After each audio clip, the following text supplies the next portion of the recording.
showtime. Woo, woo. Woo, woo, woo, woo, woo, woo, woo. Styling and profiling. Woo, woo,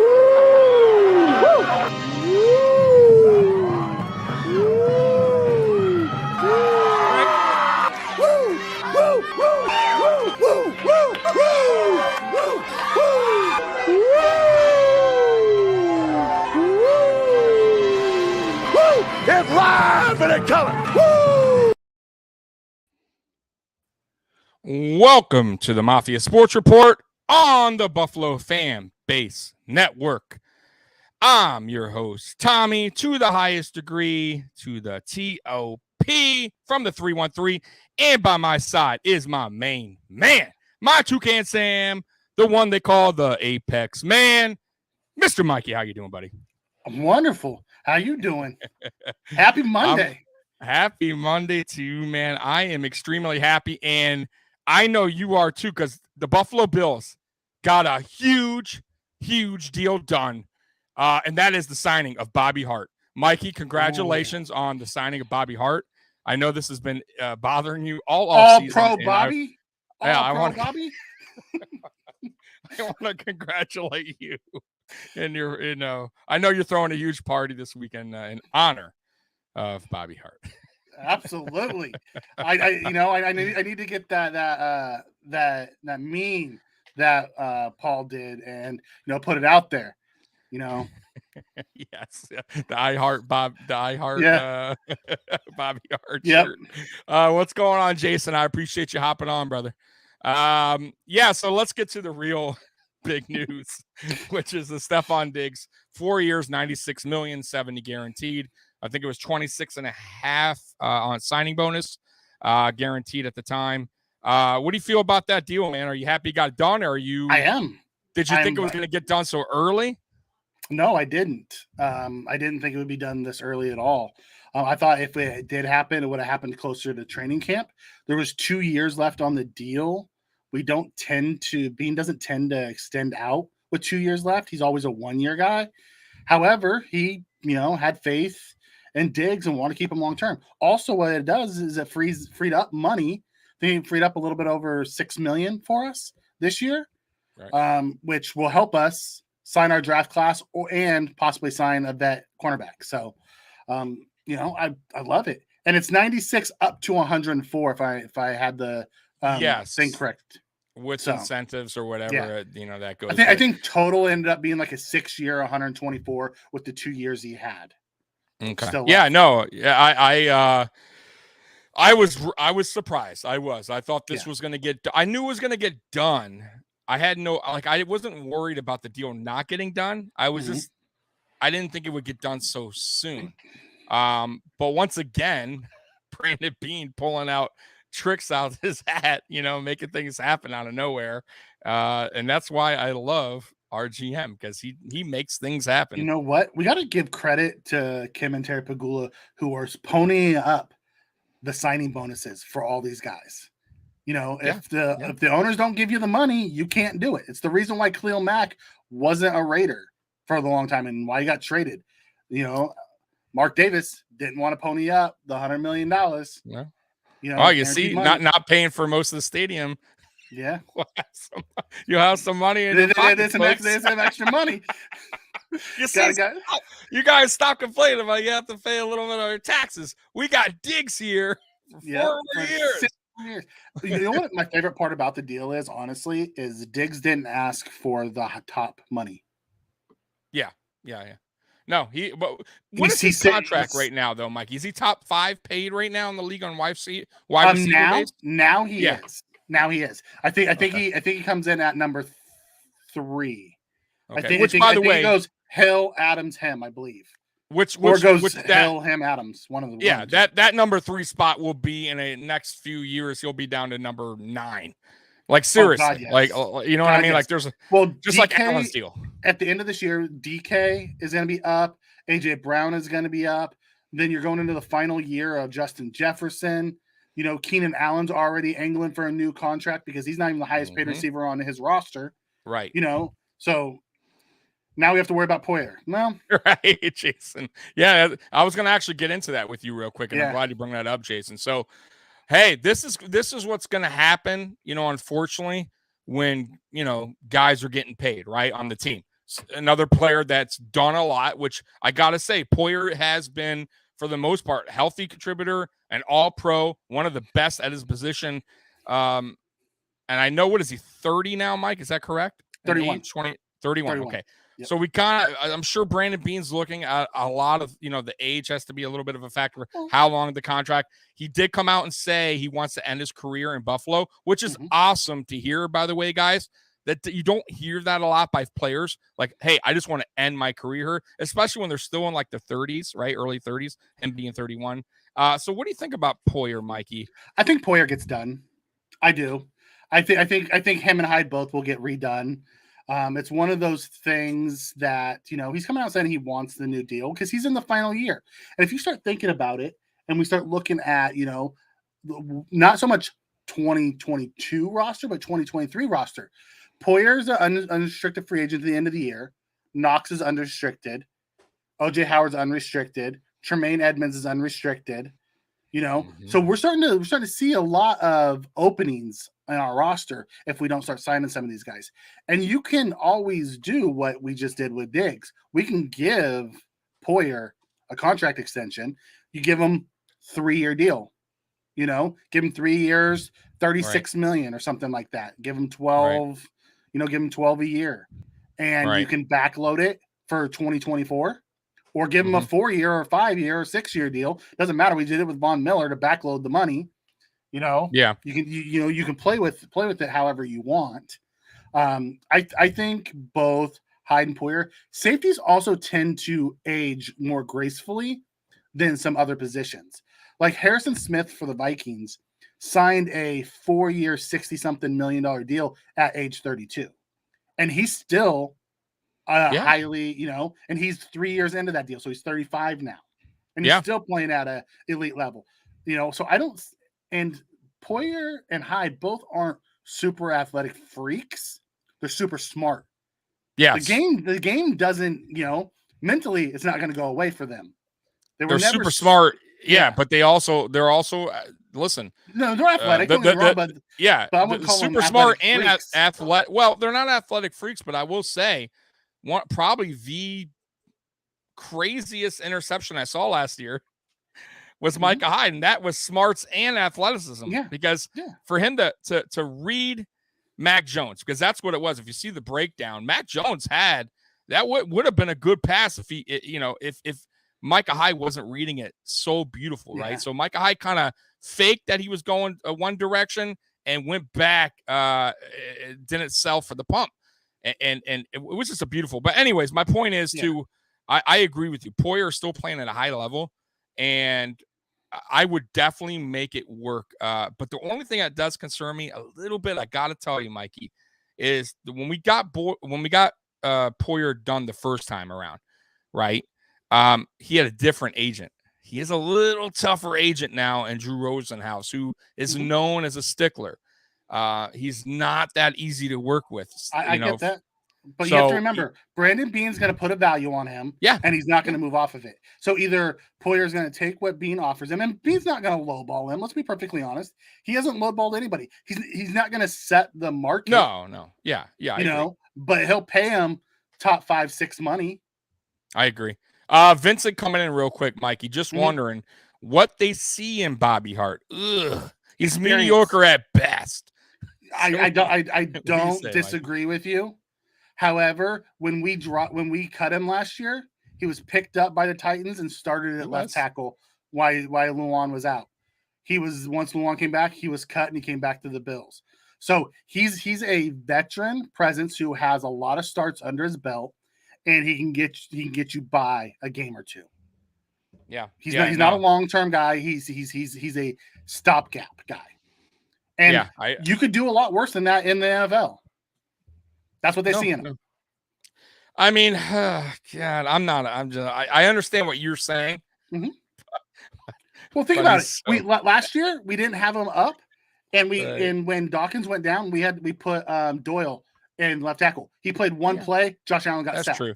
That's true. And just because you sign him doesn't mean we can't. They could cut him. He was on our practice squad most of last year. Right. So remember too, they need guys to come in and do during camp, right? Practice squad, just to, can't start all the starters the whole camp, right? Guys got to get their work in. So it's whatever. It's not like they signed him and be a starter. So I'm not too worried. It's just funny they keep going back to him. Like the one guy, like Bobby Hart's name will forever be in my head because of how many times we re-signed him. It seems like. Let's see here. Who's coming in here? Chewy, Tommy, where's the Corona? Oh man, I know, dude. I feel so tired today, Chewy. So I'm drinking a Rockstar energy drink. So no Corona premiere for me. But yeah, man, listen. I'm super happy with what Beane's doing so far for the players. He's paying the guys that deserve it. He's also not letting it get to a point where the players are like disgruntled, like they're pissed off because he didn't address it. He got Allen done. He got Diggs done. He got Trey White done. Dawkins. Yeah, exactly. Even when Poyer was kind of like, hey, he got that done, right? So yeah, Deion Dawkins. I mean, so listen, the way Brandon Beane sees it, like you said, I think if you excel even more than what he thought, he's going to wind up paying you. If you're just what he thinks he can go out and get, he's not going to overpay for you. And that's how he's seeing it right now. And that's how he saw like Horrible Harry, right? Harrison Phillips. He saw him as like, okay, I can get two guys for probably what they're going to pay Harrison Phillips out there on the market. And that's exactly what he did. And we got two for the price of one. So pretty much, you know. I mean, so, Harry got a bigger payday. We did it with Jordan Phillips. We did it with Shaq Lawson. We did it with Horrible Harry. We set Brandon Beane sets of values on guys and says if you can beat this contract, do it. And more power to you. No hard feelings. Go out and get your money. And he said this offseason, he'll welcome you back. We did it with Phillips and Lawson. They're both back now. It's just a matter of he has a value and he doesn't go off his value. And I love that. Yeah, and he's honest with the guys. He tells the guys up front. So there is no lying about it. No one feels cheated. He's like, listen, here's what I have you as value. If you can get more than that out on the open market, I say take it. And we wish you the best. Yeah, 100%. 100%. He'll do the same thing. I like Chewy's response here for Bobby Hart. He's depth and cheap. Yeah. No, that's all you want. I agree. I agree with that. Like I said, I'm not a fan of Bobby Hart, but I understand the signing. I totally get it. Speaking of that, Mikey, we are 3 weeks away from the draft? Yeah. We have one more contract piece. Yeah, go ahead. I don't know if you saw it this morning, but we've already restructured Ryan Bates. Oh, really? Did we? No, I didn't. Go ahead and tell us. So we restructured Ryan Bates this morning to save $1.25 million against the cap. So, it didn't change his total value. He still has, all the same guarantees and everything, but we just played with how the money is going to flow. And we were able to save 1.25 for this year by restructuring him. Yeah, that's what Brandon Beane does, man. He knows how to listen. That he's like a master at that, man. Master at work, man. It's Beane and his team. He has two cap guys. He does have. I don't know who those cap guys are, but man, they're freaking geniuses. They work wonders in there.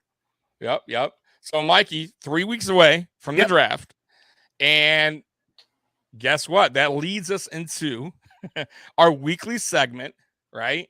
A trip down memory lane.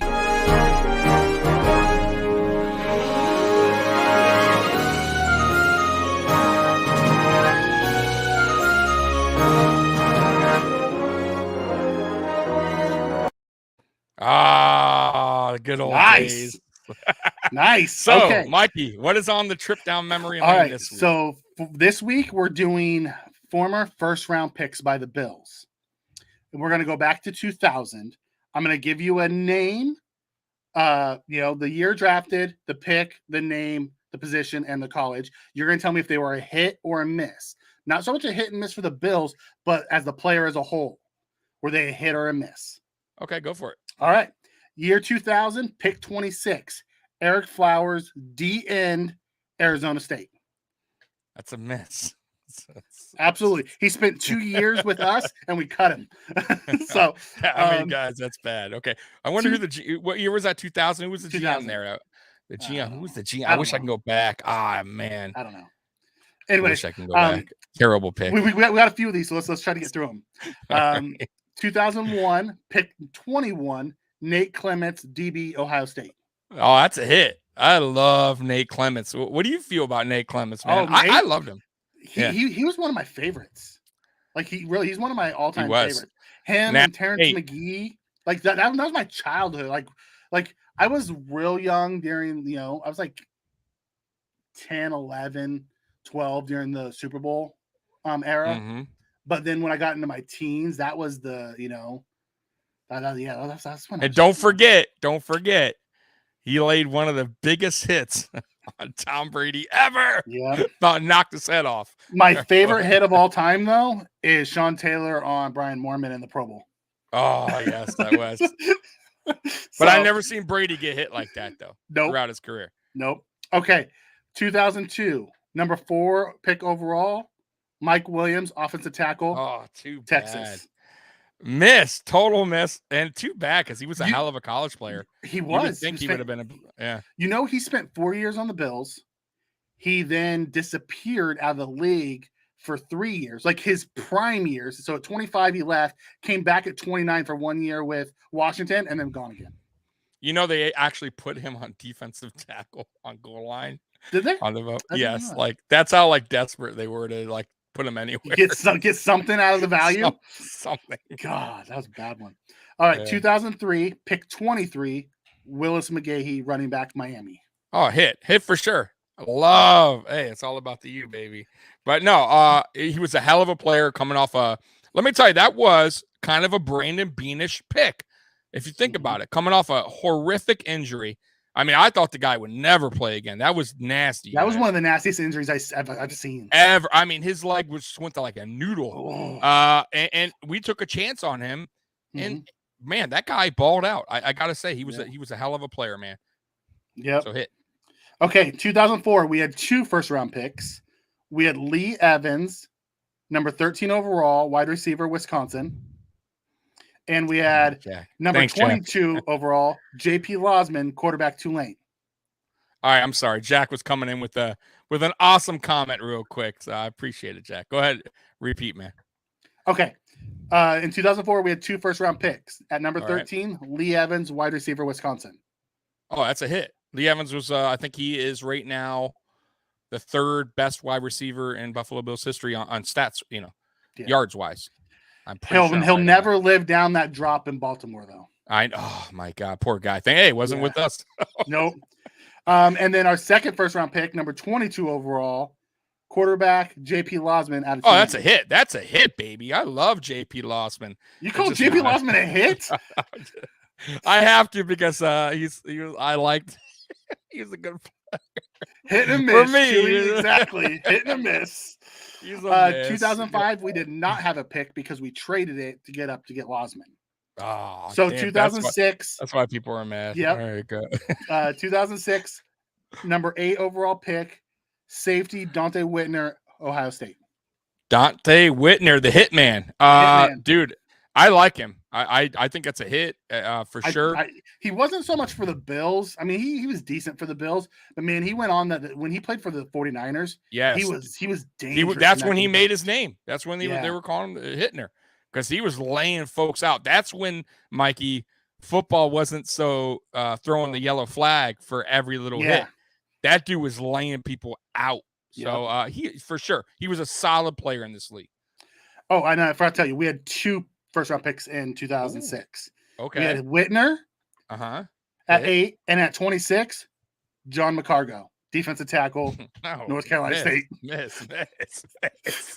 How long was he even on the team for? Oh, God. I think he was only on the team 2 years, 3 years. He didn't get a second contract. God. I know that. Okay, 2007, pick number 12, running back, Marshawn Lynch, Cal. Oh, easy hit. The beast mode. Come on, man. he did good for us, but unfortunately he left us, which I don't blame him. We traded him. And went on. He didn't leave us, we traded him. Yeah, well, he didn't want to be.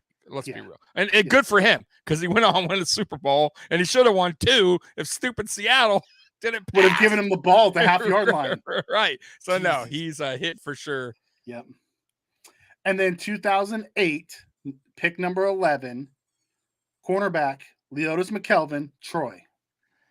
See, I think some people are going to say miss, but I say hit. I call him a hit. He was with us for a long time. He was. And he was solid. Now, don't get me wrong. He has one of the most infamous fumbles in Buffalo Bills history on Monday night against the Patriots when we were finally going to break that streak. Oh, damn it. Oh, God. Buffalo always did some dumb shit like that. Yep. Always some plays like that. So 2009, we had 2 picks. Okay. We had a top 10 pick, and I don't know what pick it was because it doesn't have it on here. But defensive end, Aaron Maben, Penn State. I know it was the top 10. No, total miss. Too bad, too. I was excited for him. I was coming. He was a good college player. He ended up having a decent career with the Jets, but I wouldn't call him a hit. Yeah, you're right. Yeah, he stayed there a little bit, but he didn't do anything with anybody else. It was only the 2 years with the Jets. Yeah, no, he was a miss. Trust me, first round pick. That's a miss. That's a miss. Yep. And then the same year in 2009, on pick 28, center Eric Wood, Louisville. Oh, a hit for sure. Too bad his career ended with a neck injury. Yeah, because he would have been He was Brandon Beane's first contract extension. Yeah. No, bro. He was smart as he was Mitch Morse before Mitch Morse. Like he was that guy. And players loved him, and he was a good guy in the community, and still working for the Buffalo Bills till this day. So what does that tell you about Eric Wood? Yeah. They loved him. They loved him. They loved him. Yep. All right. 2010, pick number 9 overall, running back, CJ Spiller, Clemson. I'm going to say hit. Okay. I'm going to say hit because he still put up some numbers, and he was still a playmaker when we needed him. He was just on bad team. Bad team, bad coach. And I might have said miss because outside of Chan Gailey, no one got anything out of him. Yeah, you're right. Yeah. I guess I'm on the fence. I'm on the fence. Yeah. I'll be honest with you. I'm on the I'll fence. tell you, I was on the fence too. Yeah, because they even went to Sean Payton, and Sean Payton couldn't do anything with him. Yeah. But he was so dynamic in college. For those couple years with Buffalo, he was dynamic. Yeah. So I'm saying it's tough for me to say miss. Yeah. He had good. Listen, he had great speed, fast as hell, kick return. He did some touchdowns, I believe, on kick return for us. Yep. He had some dynamic running play. So I'm on the fence, but I'll still say hit. Okay, that's fine.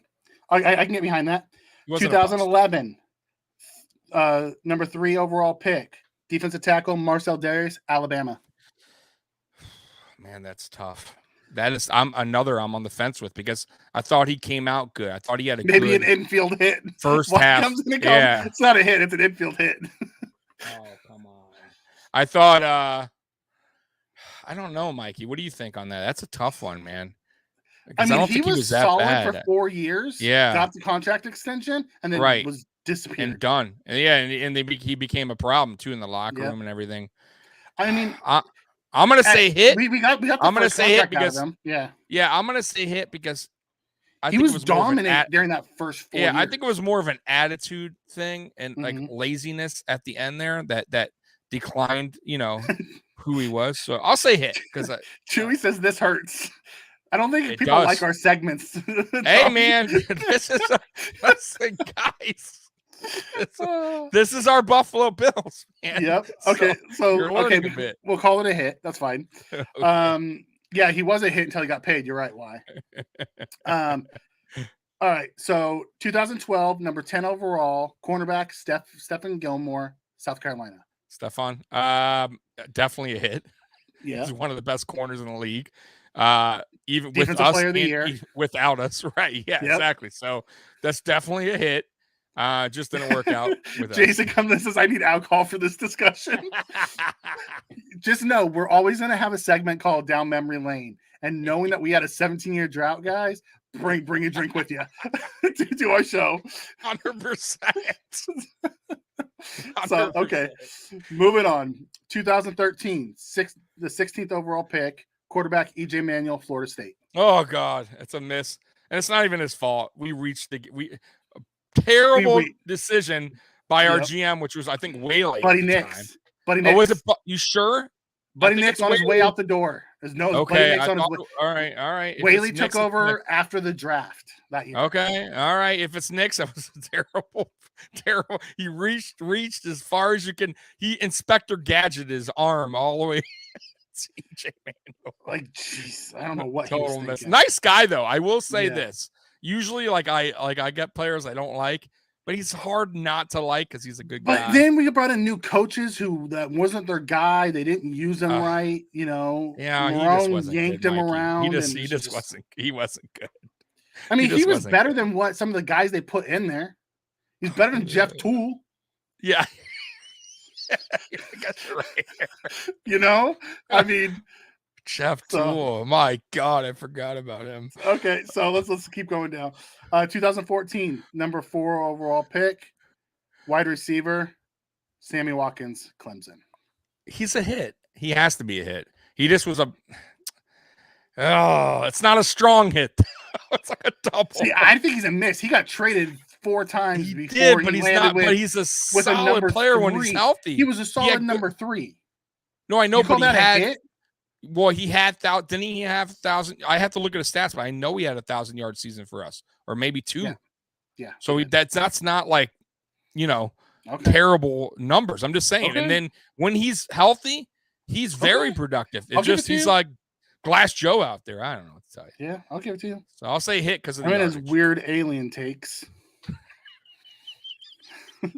So 2015, we didn't have a pick because we traded up for Sammy Watkins instead of saying where we're at and taking Mike Evans or Odell Beckham. But anyway, who the hell told him to trade up, Whaley? Right. All right, go ahead. So 2016, pick number 19, defensive end, Shaq Lawson, Clemson. Ooh, this is tough. I'm on the fence. I'm going to say hit because I like Shaq. But they drafted him knowing he was hurt. He's been in the league for the first year. No, I know. He's been productive. Now. Yeah, he's been productive. He's been productive. Yeah. But is he a first round pick and have 7 years out of him? Yeah. I think so. I just think I'd have to look at the rest. But you're right. I'm going to say I'm on the fence, but I'll say hit because you're right. He's still in the league and he's been productive and not super productive. Why comes this as a hit for him? He lives in a mansion, man. Right, hit for everyone. Okay, moving on. 2017, pick 27 overall, cornerback Tre'Davious White, LSU. Oh, hit, baby. That wasn't Bean's first draft. No, that was McDermott's draft. McDermott, and I guess they said that Whaley had supposedly he was not even picking. It was McDermott. So I'm going to say, yeah, that's definitely a hit. They said McDermott listened to the scouts and everything. He just had final say on who. Right. Yeah. Bean was actually guys. So Bean came in May of that year, right after the draft. Yep. All right, go ahead. Okay. So 2018. Here's where it gets real easy, guys. Pick number 7 overall, quarterback Josh Allen, Wyoming. Yeah, baby. Woo. Number 1 hit, huge hit, the biggest hit of all time, I would say. Well, I don't know. Oh, man. I'll tell you what, Bruce Smith was the number 1 pick, too. Man, that's tough. Well, Bruce Smith's all-time, all-time leading sacks. Right. Oh, God, that's tough, Mike. That's another rabbit hole out there. Chewy comes in and says, please, out of the park on that one. Yep. Yeah, definitely hit. Go ahead. Yeah, that's the grand salami on that one. Yeah, that's just and then ultimate. 2018, we had a second first-round pick, number 16 overall, linebacker Tremaine Edmond, Vautech.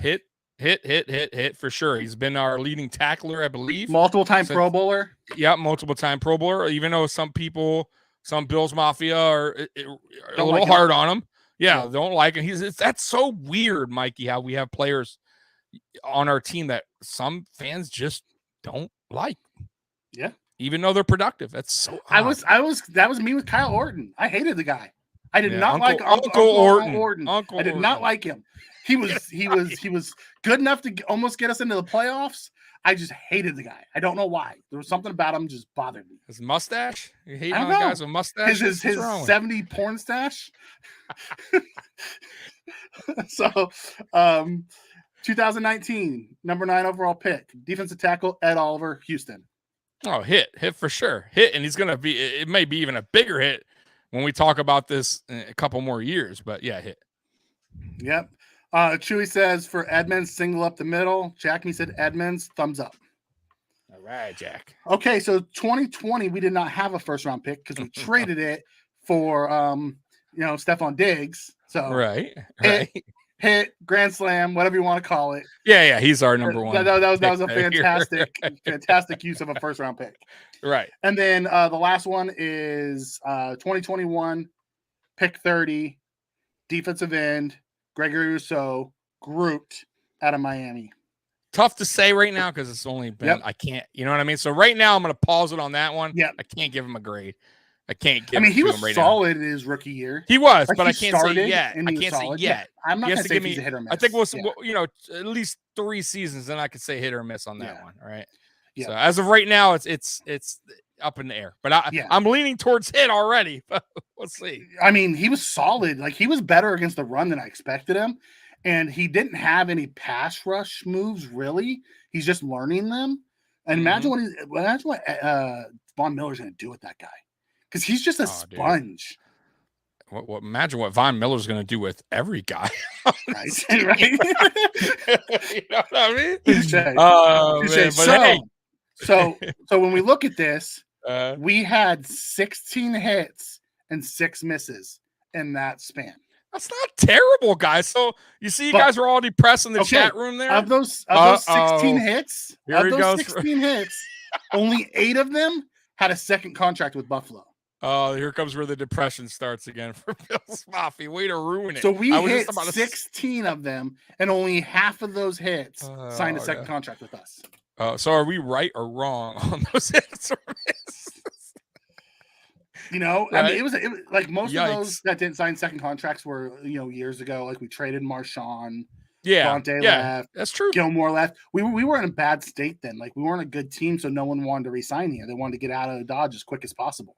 Right. Like since the McBean has come to town, we've signed Josh. We've signed, the guys. We have guys now coming to us. We've drafted well. We'll find out if we resign Edmonds. Edmonds a hit, but doesn't mean we're going to resign him. We'll have to find out if we do. That's right. So 100%. All right. So that's our trip down memory lane for the first round picks. Hey, I hope you guys liked it. I hope you guys aren't like going outside and doing anything crazy right now. I'll be really interested next week, as we lead up to the draft, the second round picks. We'll do day 2. So we'll do second and third round picks next week. Okay. Yeah. You're right. Because we only got one more week after that, guys. Oh, boy. Yeah. So we'll do second and third round picks next week. Oh my God. All right. So, hey, leading to this, Mike, I was thinking, man, all weekend, because we're favored right now in Vegas to go to the Super Bowl, which is unfucking believable. Oh, I cussed on. I'm sorry. I made that F word. I'm not even drinking. We're favored to go to the Super Bowl, which is unbelievable, right? Like, I cannot believe that. And so I got to thinking, what is the path to the Super Bowl? What is the Buffalo Bills' path to the Super Bowl? And I wanted to ask you a few things, so we'll get to it now. First question to you. What teams, I guess we'll say in the AFC, because obviously, is standing in Buffalo Bills' way to getting to that Super Bowl? Okay. There's actually quite a few teams that are going to be standing in our way. You can take all of the AFC West, and put them. They all got better. You go look at the Raiders. They now have 2 elite defensive ends, right? They have, Derek Carr's underrated. I think he's a really good quarterback. They just got Devontae Adams. So now they have Adams and Hunter Renfrow and Waller. They're pretty stacked over there with Josh McDaniels. So it'll be all about how fast can that team get up to speed with Josh McDaniels' offense. Right. And then staying in the West, you have Denver, who has a new head coach in Nathaniel Hackett. who has a new quarterback in Russell Wilson, who also signed the defensive end in Randy Gregory, to go along with Bradley Chubb. And then they have some young defensive players. They have a lot of really young offensive receivers with Javonte Williams. So they're pretty stacked as well. Then we can go talk about, the LA Chargers, who has Justin Herbert, a young stud quarterback with that offense. And they went out and signed another offensive lineman. They went out and traded for Khalil Mack to go on the other side of Joey Bosa. Last year, they drafted the corner early, who I loved, by the way. And then Derwin James. So, they're stacked there. And then you got Kansas City, our nemesis in the West, who actually got worse. They lost Tyron Matthew.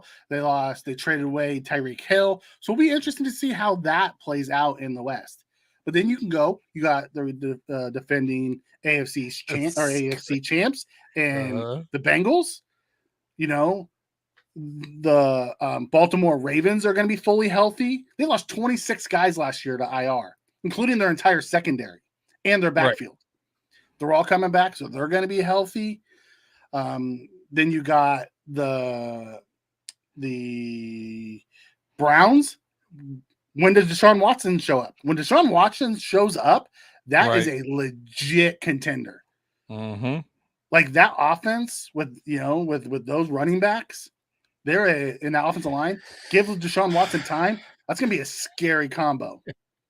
And then you have your random ones. You have your Tennessees and you have Colts, your Indies. What is it? What does Indy look like with Matt Ryan? The Bengals.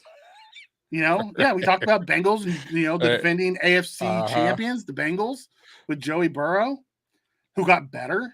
They redid his offensive line. So it's a stacked AFC. Yes. Yes. The true difference. And let's not even count out the Dolphins. The Dolphins have a stacked roster. The question with the Dolphins is, what is their quarterback? What is Tua going to look like? What Tua do you get? Do you get the Alabama Tua, or do you get the NFL Tua? Right. So this is where I lead off. Where did he really mention the Browns? Yes, I did. You got to. You take that Browns team with Deshaun Watson. Yeah. That's a scary. Now you put Baker Mayfield back there. Okay, I'm not really scared about it. But Deshaun Watson is an elite quarterback. Oh, dude, he was top 5 before all this happened. Yeah. Now I will say this, for all the teams we mentioned, there's some things that obviously everything has to go right for all of them as well. Yeah. Right. The main thing, though, in all those teams, pretty much, I would say, is quarterback kind of related, right? So Derek Carr, I know, to me, Derek Carr still has a lot to prove. I think he's a good regular season quarterback. It's just in the playoffs, I don't know. I'm not. He's one of those guys still. He has to prove to me at least, or prove to Raider Nation, whatever, that he can lead them. See, and I think it comes down to their defense. I don't even think it comes down to Carr. I think it comes down to their secondary. Yeah, Raiders, you're right too. But I just is all what can they do? Because the Raiders' offense is actually pretty good. When you add Devontae Adams to go with Hunter Renfrow, Hunter Renfrow and Waller, that's 3 elite. Then don't forget you have Josh Jacobs in the back. You have Kenyon Drake back there as well. Yeah. So they have weapons on offense. It comes down to that defense. They have 2 great defensive ends and Crosby and Chandler Jones. But what does that secondary do? I've just seen Carr, and they're also up against a very stacked AFC West that they've played. No, they are. I've just seen Carr drop, just not show up. You don't trust them? I don't. If I was a Raider fan, I would be. I'm not saying he's bad though. He's like one of those. He reminds me of a little bit like how fans were feeling like Tannehill when Tannehill was at the Dolphins, because Tannehill wasn't bad, but Philip Rivers was fantastic. He just couldn't win the big one. Right. So that's where I'm leading. Now, I'm not saying Josh Allen can yet, because we have to get there yet, but he's getting better, right? But anyways, none of those teams totally scare me, but they're all extremely tough. And like you said, they're going to be fighting each other on some of these division. What was it? The West, the Raiders are in, right? So that's going to be a dog fight, and someone's going to miss the playoffs. Yeah, right. How many of them are going to get in? Right. Someone's going to miss it. So, Yeah, that's a tough path right there, guys. AFC That's not even going into the north right. or the south. There's a couple teams. And you know what? Don't forget about Pittsburgh. They played with a really old, beat up Ben Roethlisberger last year and still made the playoffs. Yeah, as long as they got their coach, 2 years ago. Always. As long and as now they got coach. Mitchie Biscuits back there.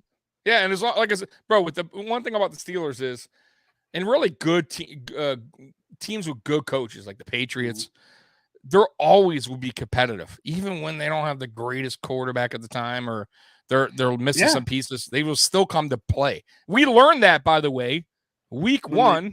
When they beat us. Pittsburgh came to town, and everyone's like, "Oh!" So I'm just saying. Okay, so the next thing I want to hold on. There's a question in the chat from Chewy. He says, "Which NFC games are going to be our toughest this season?" Well, I got to go. LA, the Rams, yep, the Packers. Packers for sure. Who else do we got? I'm going to tell you right now. These are two really tough ones. So we got some on NFC. So Green Bay, Lions, Minnesota. I think not a problem. We got the Lions, not a problem. Yeah. The Bears, not a problem. The Rams are tough. Rams and Green Bay, right? Are That's two toughest? That's it. Rams and Green Bay. Okay. That is it. Everyone else is not a pushover. No one's a pushover, guys. No one's a pushover in the NFL. It should be a win.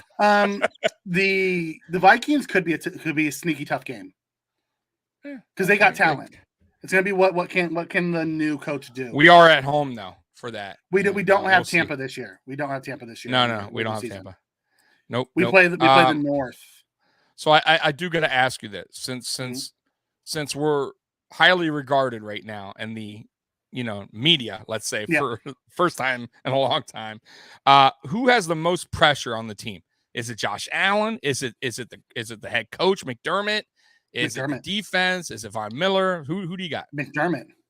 100%. McDermott has the most pressure. I will tell you, I've watched a lot of recent stuff about it, and a lot of people are saying the Bills are ready to win. It's going to come down to can McDermott make the correct decisions in crunch time, because no one puts the loss last year in the divisional game on the players. They put that squarely on McDermott for squandering away the 13 seconds. I do. I put it on the whole coaching staff. To be honest with you, starts at the top.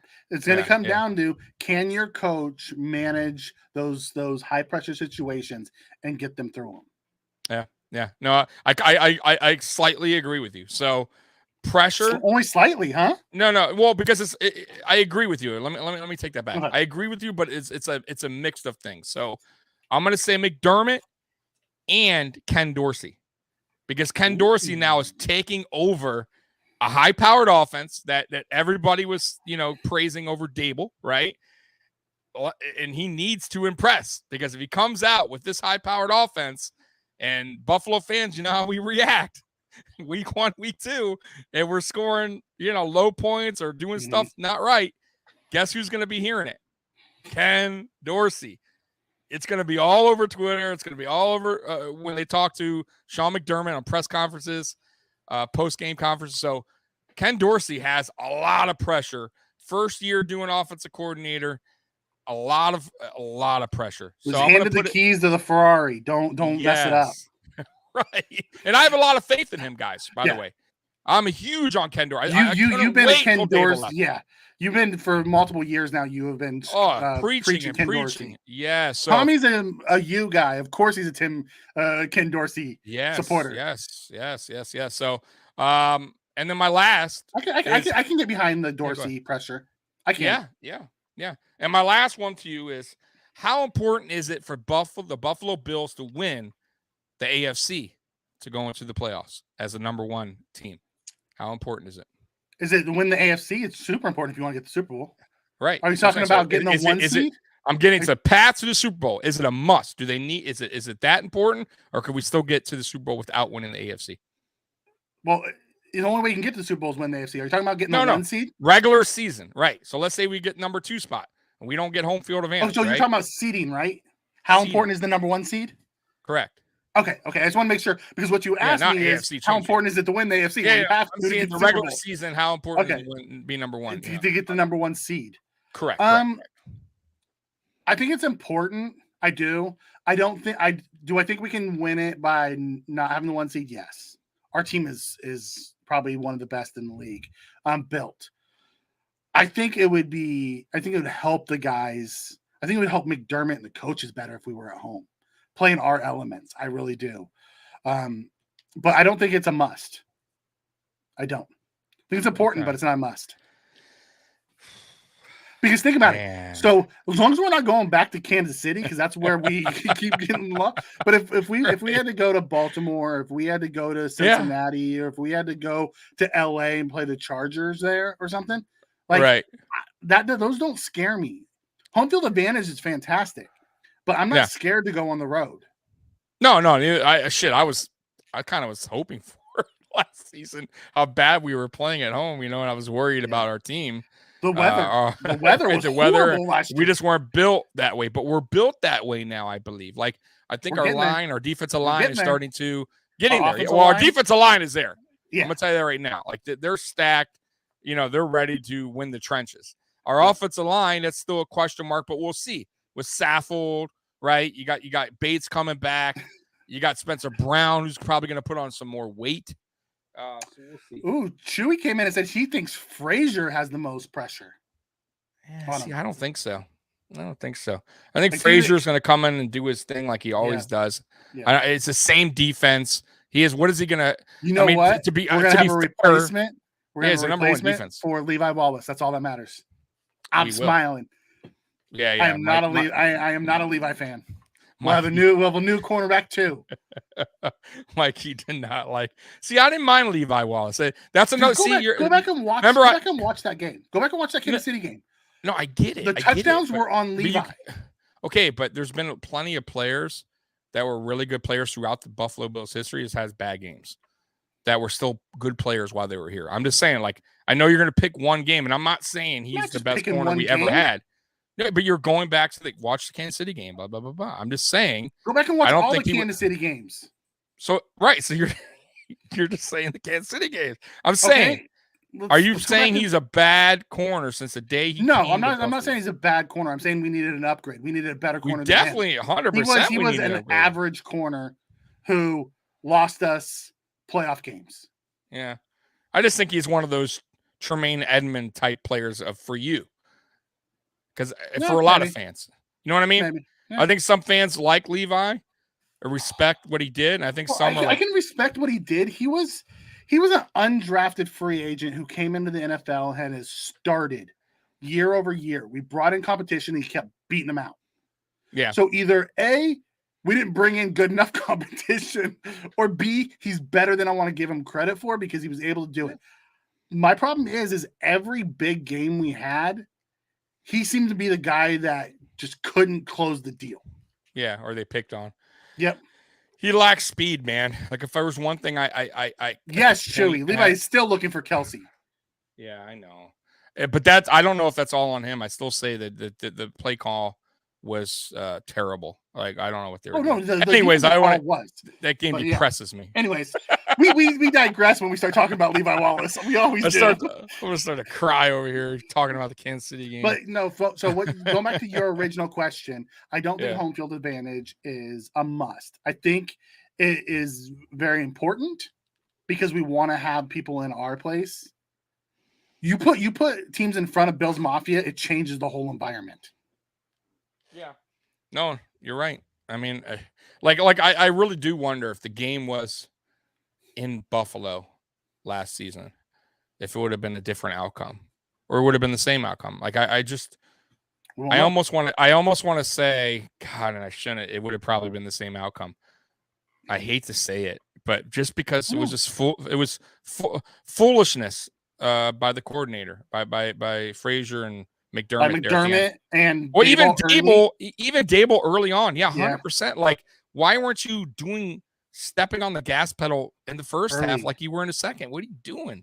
Oh, I can't go back again. We'll be here no. Let's keep moving. Anyways, so yes, to answer your question, it's not a must, but it is important. Bringing me back bad memories all over again. We just got done with trip down memory lane.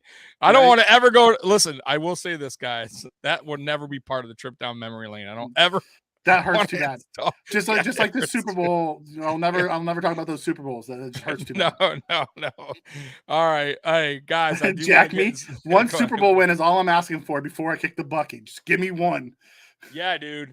It's funny. I'm glad you said that. I feel so bad, Mikey, for like the old timers. I had some guy message me on our video we did last week. And or one of my videos, I think, because I always say I've been a fan since '89, and this guy messaged me, I've been a fan since '65 or something. I'm like, God, I feel so bad for the old timers that are, they're a couple years away from, So, this year, Tommy. This year, come on, just this year, Tommy. Give these poor old dudes, like I still probably got, I don't know, 2022. 2023, yeah, 2022, 2023 season. Give them one, man, and they just can go on. Listen, the football gods have teased us long enough. It's time to give us the carrot. Oh my God, 60. Can you imagine? These dudes can you imagine the parade? They're probably still listening. Happen? They're probably still listening on like radio with their headphones. Some of them do. They like it. Right? Yeah. But can you imagine the parade? Oh man. That we're gonna have when we win it this year. Oh yeah, I'll be there. Like I'll we be said, there. Me and you are flying in for that. You better believe it. We're flying in. Oh yeah, dude, I've been waiting forever. So yeah, I'm flying. Oh my God. Well, you might drive in. I have to fly. Well, yeah, I'm a 4-hour trip, so I ain't too bad, man. I'm like a 13-hour flight with all the layovers and everything. So, Mikey, I was thinking the other day, Mikey, about the coolest nicknames ever for the Buffalo Bill players. And we came up with a list. Me and Mikey came up with our top 10 nicknames of all time for Buffalo Bill players, guys. Yeah. Or current, or, ex-Buffalo Bill players. That we think that means something. Right? Yeah. That meaningful we like that means something. and just exactly. Because there's a lot. Is like, we have a bunch of honorable mentions that are good nicknames. Right. But these ones are the ones that that are associated with my childhood. Right. With my fandom.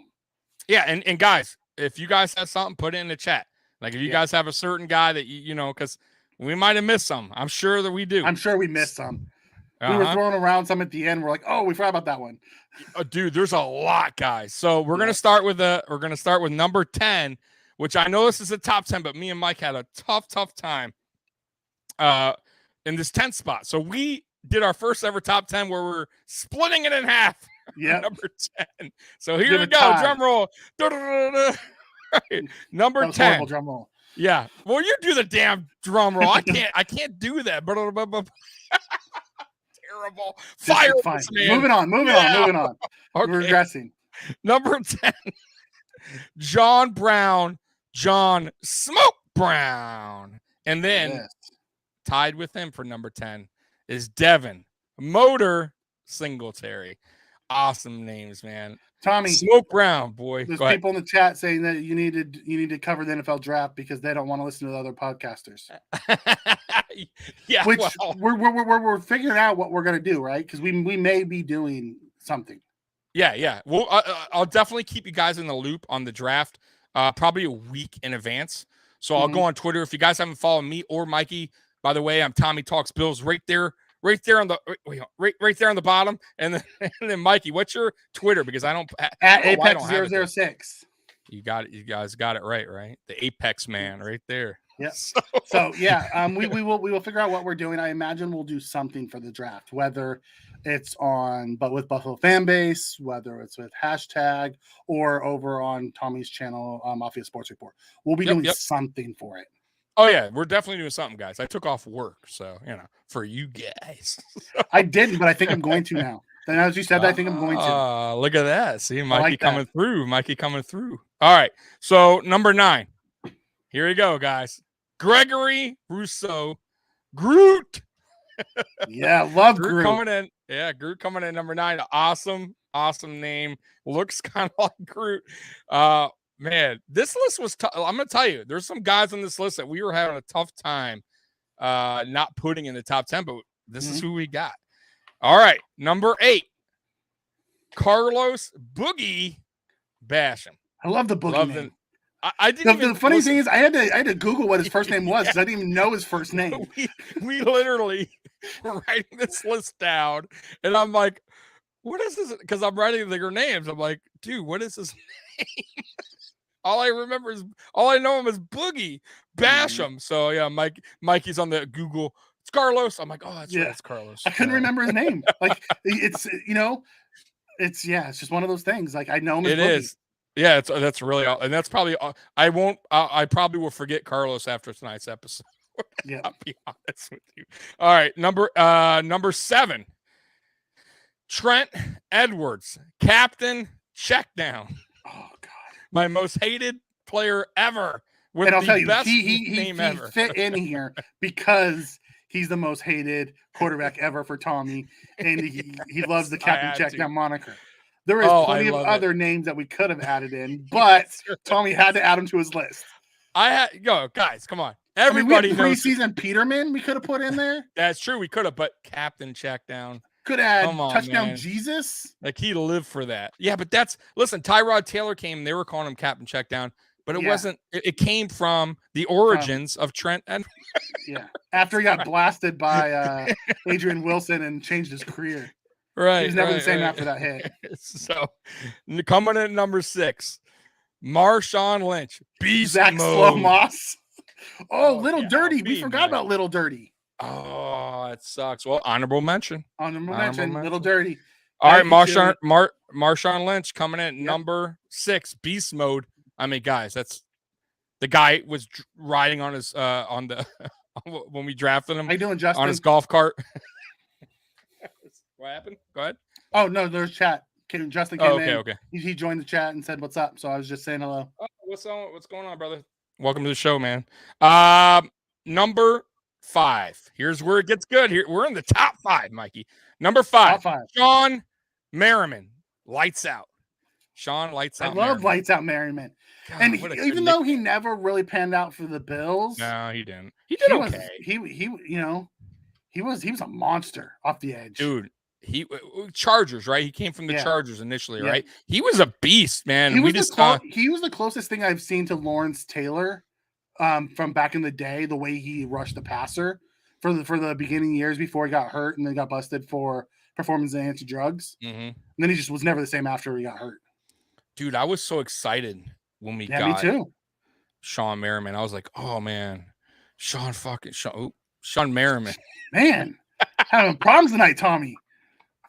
Sorry, guys. Sean freaking Merriman. Lights out. All right, number 4. Another guy that get the bleep one of my I know, right?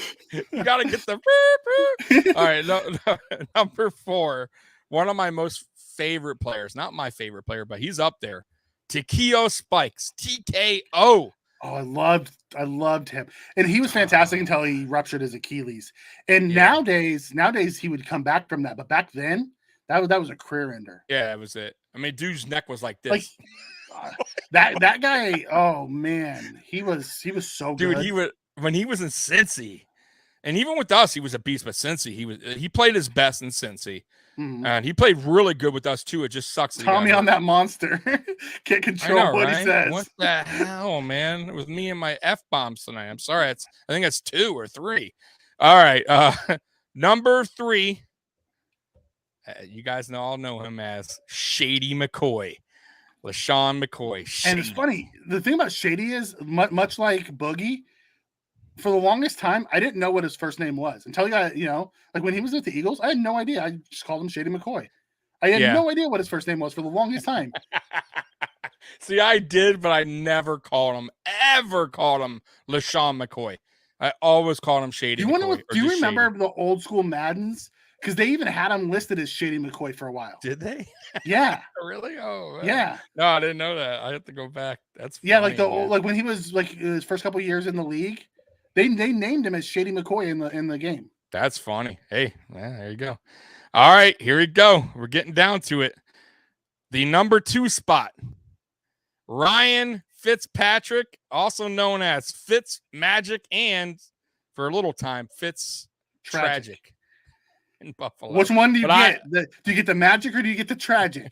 Because you'll start the game with the magic, you end the game with the tragic. Right. But he's now known as Fitzmagic. If we're gonna be fair with the guy, he is will forever be one of Bill's Mafia's most loved, right, ex-former players that really did nothing. We're gonna be real. He was just he's all heart, man. He's all heart. That's all hard work. Like, he never threw anyone under the bus. He was a tough dude, but he didn't. He was fearless. He was fearless. He just, he didn't care if he threw that game-ending pick. No, it was what it was. That's what he'll go down in history as. He just didn't. He didn't care. He was going to take that chance. And threats. It's all good. All right. Number one. Here we go. And if I could do a drum roll, obviously I could. I do terrible drum roll. So number 1 is, thank you, Mikey, OJ Simpson. The juice. The juice is loose. We had to give it to the juice is loose because everyone called him the juice. Actually, we have a golden one. Remember, we talked about this at the very end. The elite tier. The elite tier. Yes, we do. So we did have the juice at number 1, and then after talking, we decided to give an elite tier. Who's going to be in the Hall of Fame tier of Buffalo Bills legends with their nicknames. And that is Brandon Big Baller Bean. Yes. The Triple B, baby. Triple B. You have to. You have to. I mean, like, the Hall of Fame of nicknames. Right. What other GM has a nickname? Right. What other in a nickname like that? It's not like it's a nickname like Buddy or something like Big Baller Bean. Like, my God. And then the players he likes it. And he likes it. Yeah. And the players call him it. Yeah. It's hilarious to listen to, like when the players go on Pat McAfee or they go on Rich Eisen or any of those, and they talk about, the GM having a nickname of Big Baller Bean, and they're like, that's what he is. Dude, and he is so, what I like about him too? He's so personable. Like when he goes on these shows, he's just like, when he goes on Pat McAfee show, he's so like down to earth, cool to talk to. He does these videos. Go ahead. Jason comes in and says, Simpson's not the juice, it's the glove. Oh, come on. The glove don't fit. You must have quit. But no, he's mad cool, man. Like, remember the video he did where he was in his robe? Like he was Christmas vacation. The Christmas Carol. Yeah. Justin, we did the rankings on the Buffalo Bills, the players who played for the Buffalo Bills and the best top 10 nicknames. Top 10 nicknames. We do know that there's more in the honorable mention. And we had Machine Gun Kelly. Right. Even though I never called him that as a kid, but he had the poster. We had Cornelius Biscuit, Spider-Man. We had Spider-Man with Daryl Talley. We had Touchdown Jesus, Touchdown Mike Gillespie. Touchdown Jesus. Yep. Booby Dixon. Little Dirty. Yeah. Yeah. So we do have others that are out there. We had Flash Goodwin. Yep. And Marquise Goodwin. The Snowman. Yeah. Gotta put the Snowman in there. Yeah. So we've had quite a few guys. Quite a few. Oh man. So Mikey, anything else, man, that you want to get to tonight, man? Because I'm pretty much I did want to talk a little bit about, going back to our first segment, about 2022 versus 2023. And this kind of ties into the draft. So, I think we've gone on and we've gone back and forth on, what the position of need is for 2022. Cornerback, you're willing to take, a top tier, like top 2 round cornerback in the round 1, the end, because it's such a need for you. And we've argued this enough, and I can come around. I can see your point. I feel a little bit different. That's fine. Terminator, yes. Yes, Terminator is Yeah, one of them. we mentioned him too, Terminator. Yeah. See, and Josh Allen has a bunch. He has the General, he has Air Allen, he has Rifleman, he has so many. Air Allen's great too. Yeah, But he has a lot. We just got to get one that stick, like one that really that he goes by, because it's gonna have to be something that the players call him, yeah, and that stands out. We can't just Yeah. name him what we want to name him. yeah. So anyways, going back to what I was saying is, when we start looking at that, Stephon Valentine's digs, multiple rooms, brother, multiple rooms. Don't like the player, hate the game. But anyways, let's go back to what I was saying is when you start looking at not so much as 2022, you start looking at 2023. Tight end, we don't have anybody signed after this year. So Diggs and OJ Howard gone. Roger Saffold maybe gone. Well, I'm saying before we resign him, like as of today, we have no one under contract. Correct. Roger You're Saffold, right. undrafted free agent. Yep. Moving down. Jordan Poyer, undrafted free agent. Tremaine Edmonds, an undrafted free agent. Yeah. So we have a lot of these guys that are out there. Ed Oliver goes into his last year. Right. So when we look at it, we have to look at, okay, do we Singletary? I mean, I know it's not that, but we don't have another running back. Right. Because it's Singletary and Duke Johnson. Both are, undrafted free agents. We'll have Zach Moss in the room. Same with the quarterback situation. Barkley and the other guy are only here for 1 year. Yeah. So it's a matter of, yes, we do have a little bit of money this year. Casey Keenum. Keenum is here for 1 more year. So we have to start looking at, cornerback is extremely important. Don't get me wrong. But we have a lot of positions to fill going into next year. Yeah. So we have to look at that. So, as much as I would love a wide receiver in round one to add to that collection to keep that fastball, if we don't have someone protecting Josh, Yep. if we don't have someone to replace Tremaine, we don't have someone to replace Poyer if they decide to let him walk. We don't have someone to replace Oliver if they can't afford him. Like, we can't sign everybody. Someone's going to leave us. So see that I agree. So that's what worries me, the most is protecting Josh and all. Like you just hit the nail on the head. Saffold's only here 1 year, right? He's getting up there in age. We all know this. That's why Brandon Beane only gave him 1 year kind of deal to see if he can. Maybe we resign him, maybe we don't. Yeah, it really depends on. Yeah, it just depends on. I think really it's going to come down to his health. How he's going to, see how it works. But either way, it's a 1 year deal.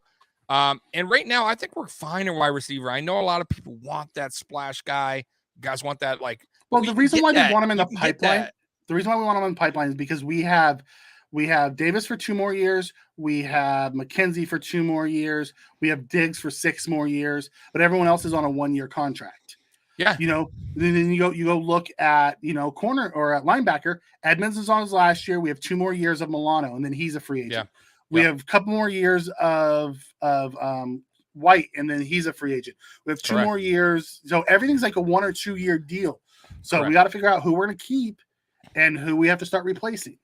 Yeah. Or who we're going to trade because if you can't sign them all, which I would love, and it's not going to happen. I know we're used to it so far, but it's just not reality. Eventually someone's going to go, one of our top guys. Do you does Bean just say, you know what, I love you, but I got to get something for you. I just can't afford you next year. Yeah. You know what I mean? That's where do you want to go? Kind of those type of I'll deals, work with you. I'll work with you, to make sure that I don't just send you anywhere. But we'll try to get something for you. I do believe that Don't forget about Gabe Davis either. By the way, well, I said we only have him for 2 more years. Yeah, but the problem is, if Gabe Davis continues his trajectory, big money. He's going to be looking for big money. And can we really have Diggs under big money, Allen under big money, and Davis under big money? I don't know. Along with having to pay Oliver and Von Miller and all those guys. Normally, Mikey, I would say no. But Jesus, I don't know. With We have Brandon three more years on Stevenson. I don't know Yeah, the Brandon magic Beane, he. who knows? I don't know David Copperfield crap he does in the back. But you would think, like, logically, they have to have a plan in place, right? Right. You would think logically they have to have a plan in place on what. Well, they definitely do. Yeah. For sure. Brandon Beane's not just going, worry about it later when I He's not throwing darts at the dartboard saying, which one am I keeping? Right. I'm sure he does, and I'm sure his staff does, and we'll see. And that's why I threw that out there about the Tremaine Edmonds thing. And I know you're saying no way, but I still hear I think a lot of people agree and some don't. Like, I think some people are like, you know what? Trade Edmonds. And I think some people are like, no way. Could get the pick, and we weren't going to re-sign him, and we could get the first round pick, I would say yes. I just don't think anyone's going to give us a first round pick for him into his last deal. That's my only thing. Yeah, and at this unless point, he signs an extension. It depends. And unless you keep him, because the other option is you keep him, you let him walk next year, he signs a deal, and you get a comp pick for him. Right. Man, and then you got, and then of course you got the Poyer that we're talking about. Yeah, I have a feeling though. I have a strong feeling that Poyer will get re-signed. I think they're gonna. I think Poyer and Hyde both get re-signed. Yeah, I think his loyalty's been here. I think they like the duo. His play hasn't dipped. His play hasn't dipped. He's a leader on defense with Hyde. Listen, when Tre'Davious went out. Even before trading, they're the real backbone behind there, man. They're the guys that are just, I have 100% confidence that they're going to be in the right place.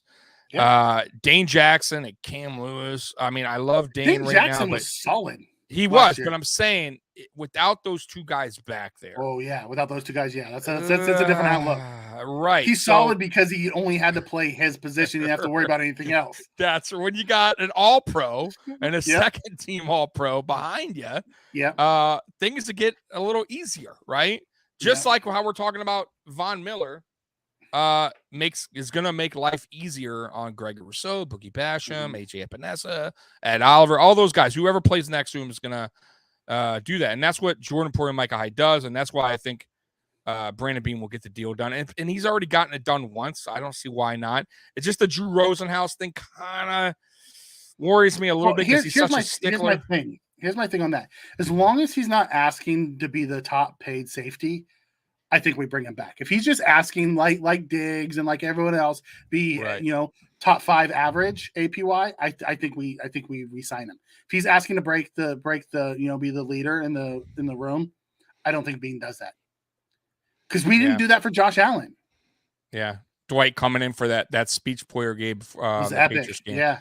Oh, dude, that game, like when I saw that after, because obviously I didn't see that during, but after I'm like, oh my God. Oh God, I hope so. Dwight. The problem is I don't think we have enough ammo to get up as high as we're going to need to get Sauce. Yeah, dude, I did a video on that actually. I would absolutely love it. I would definitely give up the first and next year's for him. But it would to get up to the top 5 where you're going to have to get up to get him.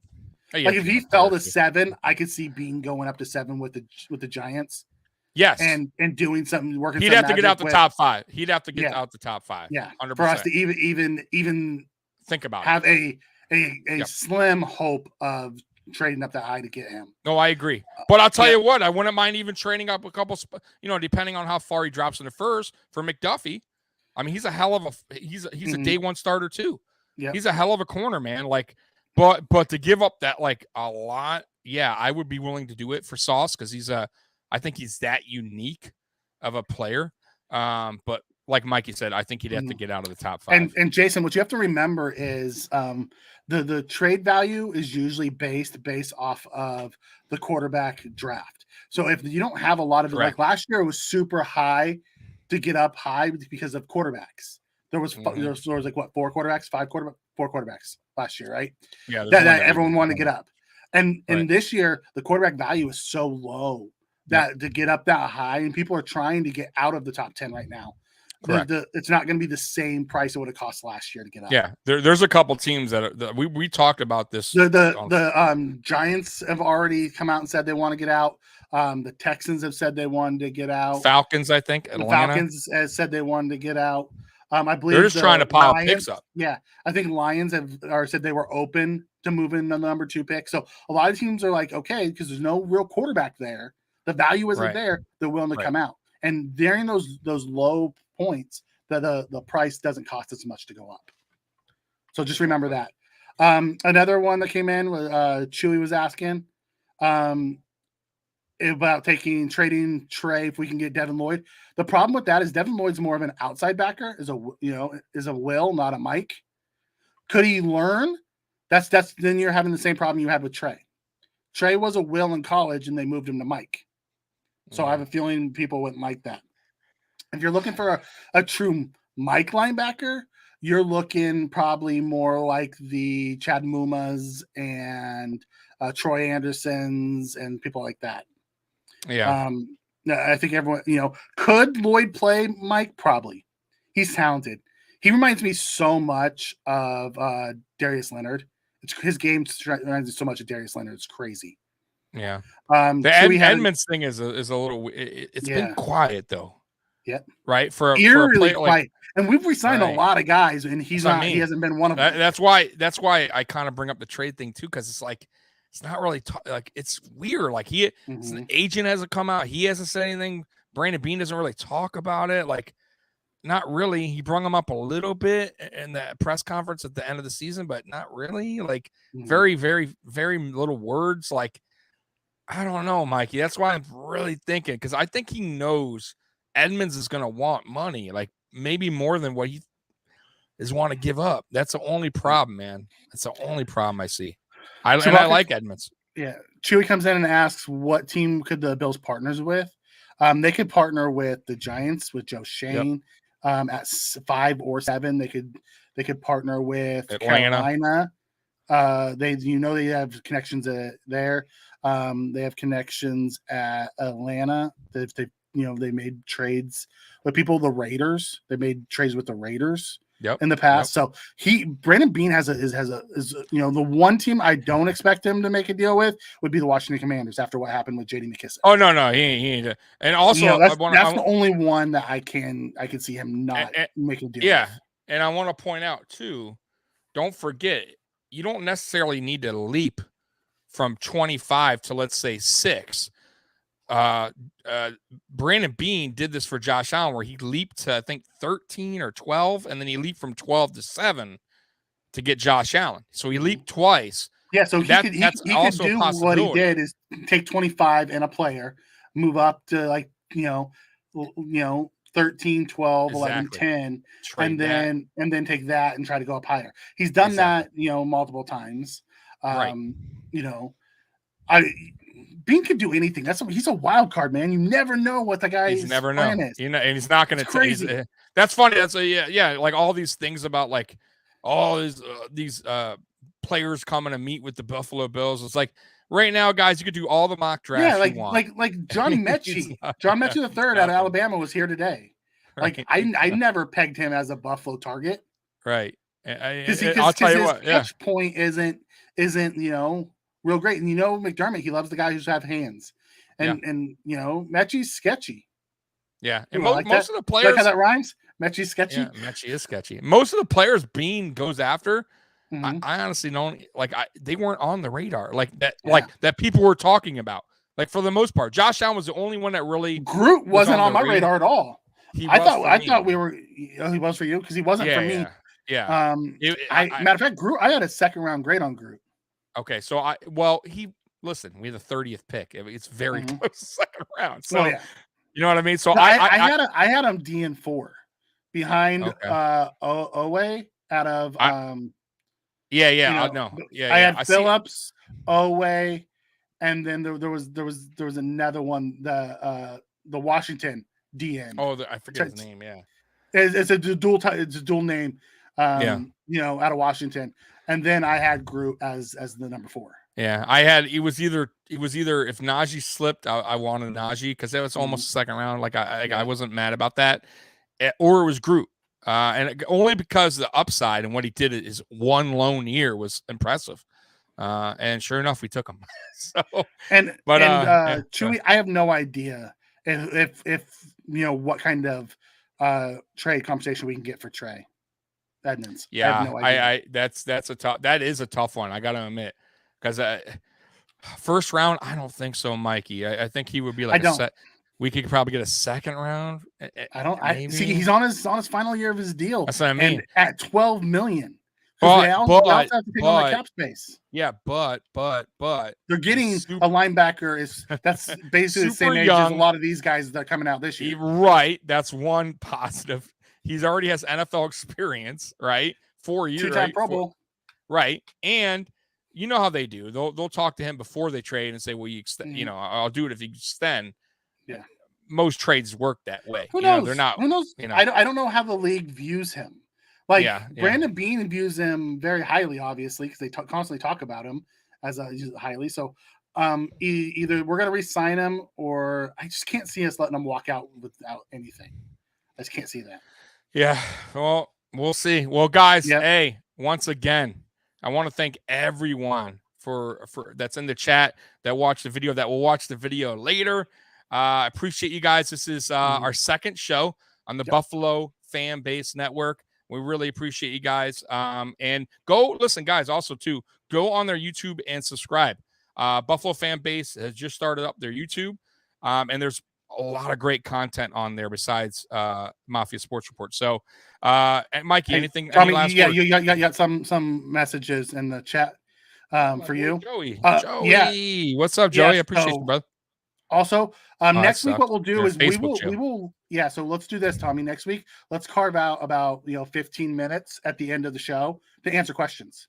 Let's just sure carve it out. Yeah, no doubt, we can get in here and answer the questions that they have. So as we talk about leading into it, we'll carve out some time for you guys to answer questions, because you always seem to have them.